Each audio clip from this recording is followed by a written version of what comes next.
YouTube, what is up? Jamie the Kid 00 here, coming at you guys with another deck profile from the newly released World Superstars set that came out in the TCG last weekend. I'm going to be bringing you guys another rogue deck, or another rogue archetype that has reached completion thanks to the assistance of the new set, and that is going to be Heraldic Beasts. The more astute and more observant of you will have seen me testing this throughout the years on Dueling Network since Cosmo Blazer and Lord of the Tachyon Galaxy came out. But it just didn't have that punch, and when we did get the OCG stuff in, I was testing that as well. I'm finally actually really glad to say that one of these fun decks I've played in the background is actually finally playable, because I honestly was starting to lose faith in when we would actually get some of these cards.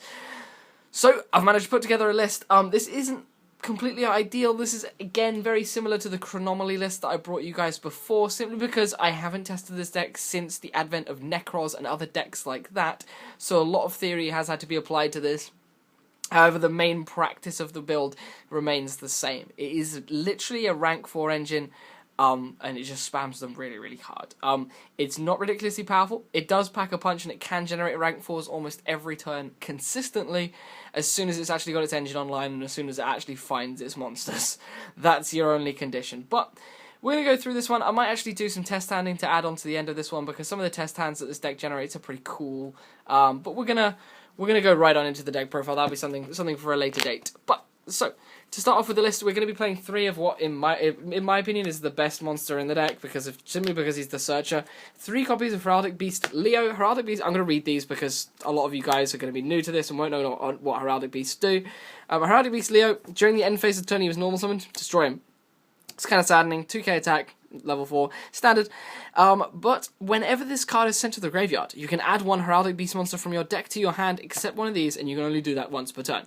So, as you may expect, this deck has a lot of ways of sending him to the graveyard, and it also has a fair few ways of kind of generating under Xyz monsters so that you can detach them, say, in your opponent's turn, or use it in your opponent's turn, so you can make use of that once per turn clause, or get around that once per turn clause. But it's going to be our main Searcher, and it's what generates a lot of our pluses in the deck.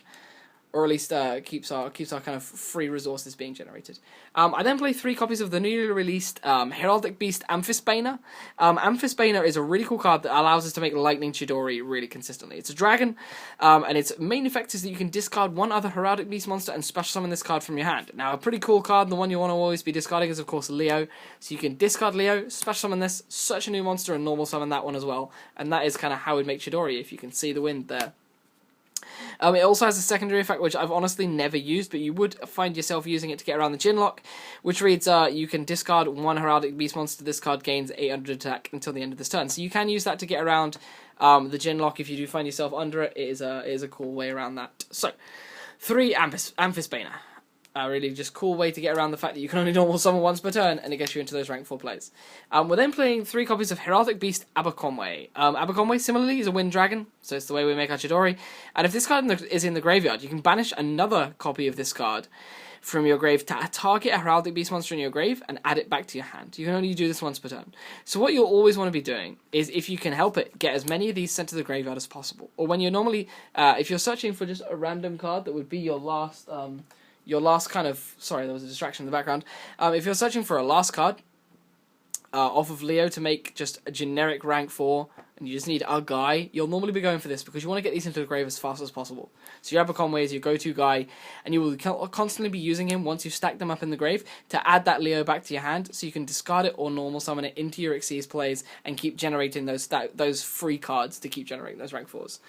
We're then playing 2 other level 4 Heraldic Beasts in the form of 1 copy of Heraldic Beast Twin-Headed Eagle. This is another wind, so it does add to our Chidori play. And his effect reads, you can banish this card from your graveyard, target a face-up Xyz monster you control with no materials, add 2 Heraldic Beast monsters in your graveyard, attach those monsters from the graveyard to that Xyz monster as Xyz materials. You can only do this once per turn, but we're only playing the 1, so we really don't have to worry too much about that. With regards to Twin-Headed Eagle, you're mainly going to be using it to add Leos out of your grave onto your monsters, so you can detach them. So in doing so, you're recharging your Xyz monsters and you're generating further Leo pluses. So that's why we're playing the Twin-Headed Eagle in here. And we're then playing one copy, Heraldic Beast Unicorn. Unicorn you can banish from your graveyard to target a Psychic Xyz monster in your grave and special summon it and its effects are negated. Now the one card you'll almost always be summoning with this is your number 18 Heraldry Patriarch. Simply because Patriarch has an effect that activates in grave, which we'll get to when we go through the extra deck. But that's mainly going to be the beta that you're going to be summoning with the Unicorn. Otherwise, similarly to Aberconway, you're going to just be adding this to normal summon it and make rank 4s, or you're going to be sending it off of Patriarch's effect. So that's why we're playing that, and that's the complete Heraldic Beast lineup that I'm actually playing in the main deck. So with regards to the rest of the monsters, we're just playing rank 4 fodder. We're playing 2 copies of Summoner Monk. This is a card you want to open. Often, kind of one of the most beautiful things you can do is open Summoner Monk Kagato Kage, because that can lead to a double rank 4 play, which is absolutely beautiful first turn. But the Summoner Monks are in here because we play a huge amount of spells, and you just want to be opening them to get into the rank 4 as fast as possible. You usually be going into this guy, searching the Leo, and a cool thing you can do is you can go this guy, search Leo, overlay into Laval Chain, detach the Monk, send another Leo, get 1 search, and then if your opponent destroys the Laval Chain in your turn, the Leo that's under it will trigger as well, and you get a double search. So it's kind of cool, just something you can do. And then for the last of the actual kind of cards I'd consider monsters, I play 3 copies of Kagato Kage, simply because this is your asset to get into your rank 4 plays more easily if you have a kind of rough, inconsistent hand. Then the only other monsters I'm playing are 2 Effect Veiler, because we need the outs to the Trish, and we need the outs to other certain issues, so the Veilers are in here. And to all of you guys in the Chronomaly list who are asking why I didn't play Lancia, Lancia was in the side deck. That's why. I like Veiler in the main a bit more. For the spells, we're playing a fair bit of removal. We're playing the 1 Raigeki and the 2 Dark Hole, similar lineup to the Chronomaly list, and we're playing the 1 Book of Moon as well. I just feel like these are really reliable outs to the Jinlock. Book of Moon, of course, a very versatile card.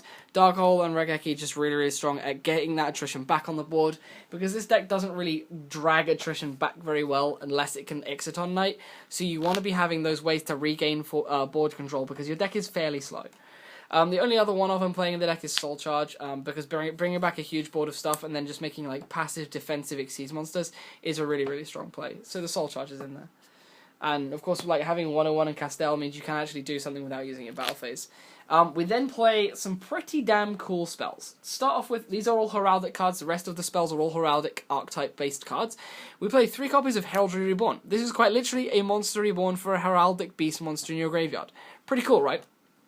Then you realize they have another card called Advanced Heraldry Art. This card is Miracle Fusion for Xyzes. This lets you target 2 Heraldic Beast monsters in your graveyard, special summon those monsters, and immediately after this card resolves, Xyz summon an Xyz monster using those 2 materials only. Now that's pretty damn cool, because it lets you Xyz into anything. It doesn't just have to be a Heraldic Beast monster, and it lets you resurrect 2 cards from your graveyard, which are normally going to be 2 Leos, so you can get Leo searches. So this card is really, really good because it's a Miracle Fusion. This card is really, really good because it's a Monster Reborn. And then you realise we play 3 copies of Augmented Heraldry. Augmented Heraldry is the newly released field spell for the deck, which came out in the new World Superstars. And this card is pretty damn cool. It's got a couple of effects. Psychic type Xyz monsters on the field cannot be targeted by spell trap effects. So your Heraldry Patriarch and your other Heraldic Xyzes can't be targeted by your opponent's card effects. That's pretty cool. It gets better. Once per turn, you can discard 1 Heraldic Beast monster and add 1 Heraldry special spell or trap card from your deck to your hand, except Augmented Heraldry. You can't normal summon or special summon monsters during the turn you activate this effect, except Psychic type Xyz monsters and Heraldic Beast monsters, even if this card leaves the field. But that doesn't matter, because you're simply going to be adding an Advanced Heraldry or a Heraldry Reborn to your hand, and going into either your Psychic type Xyzes or holding off for a turn if you're able to make a different, better Xyz. But if we consider how good these spells are, and then consider the fact we can search them, it's incredible. And if you think about its cost, it's really not going to be that much of a cost, because you can rotate that Leo so well into your hand that if you're sending it, if you have to send off of this, you'll almost always be able to send Leo. So you'll be able to add a monster to hand and then add one of these as well, which will be really, really strong. So that rounds off our complete spell lineup. I'm really, really happy with these spells, and I honestly think these are some ridiculously powerful spells that if they were in a more powerful archetype, would have been ridiculously broken. For the trap lineup is fairly simple. I had to keep it fairly small, but it's 3 Fiendish Chain. I honestly feel it's really, really strong at the moment. Double Mirror Force, because again you need big removal. You need to re-establish boards, so double mirror. 1 Emptiness, because you can lock behind some of the monsters you play in this one, 1 Bottomless Trap Hole, and 1 Torrential Tribute. That's the full main deck. For the extra deck, it's still a work in progress. There's also, I should note, a Rank Up Magic Limited Barion's Force version of this.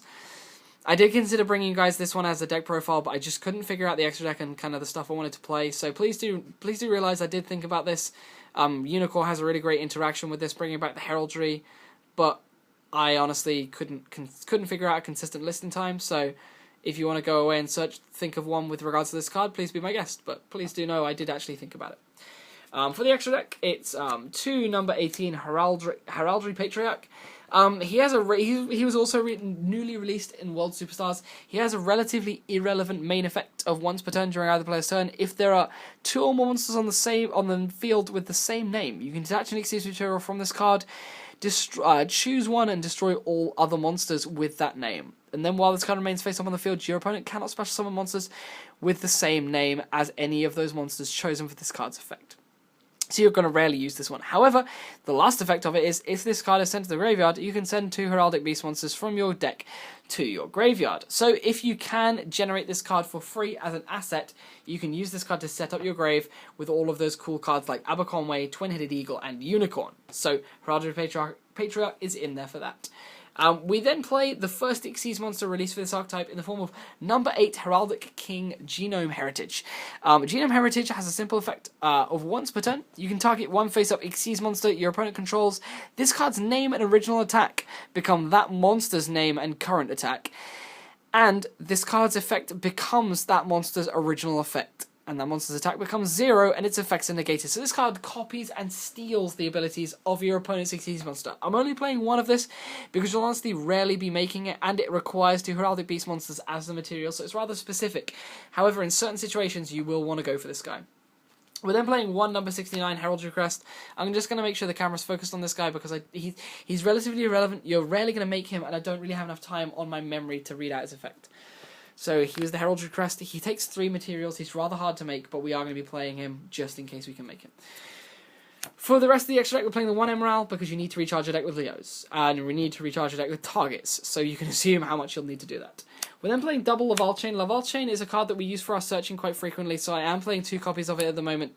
I honestly find myself needing the second one in certain situations, so I'm currently testing 2. For the more generic stuff further, I'm playing the 1 Evil Swarm Exciton Knight, because, of course, clearing the board is ridiculously good as and when you can. So we'll play the 1 E-Knight. The 1 number 106, this is really cool to make off of the Heraldry spell. It's also really quite good to make off of Soul Charge when you can't attack. You just want to have this card on here. I also really like making this when I have an aggressive card anyway, because then I can have a defensive effect negator and a card going aggressive at the same time. So the 1 number 106 is well placed in here. The 1 number 101 and the 1 Castell for doing things while we've Soul Charged, stealing your opponent's monsters away, you know, all that good stuff.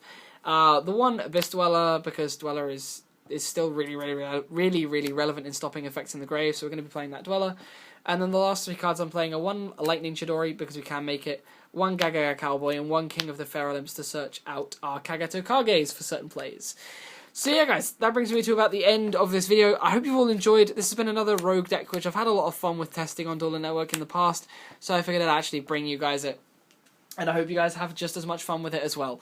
Otherwise, that brings me to about the end of this one. I hope you've all enjoyed. Please feel free to like the video to show me you enjoyed things like this. Feel free to subscribe if you want to see more of the same. Share this with your friends if they have any interest in a Heraldic deck profile. And otherwise, feel free to comment down below if there's anything you want to talk to me about. Otherwise, this has been Jamie the Kid 00, and I'll see you guys next time. Peace out. Bye-bye.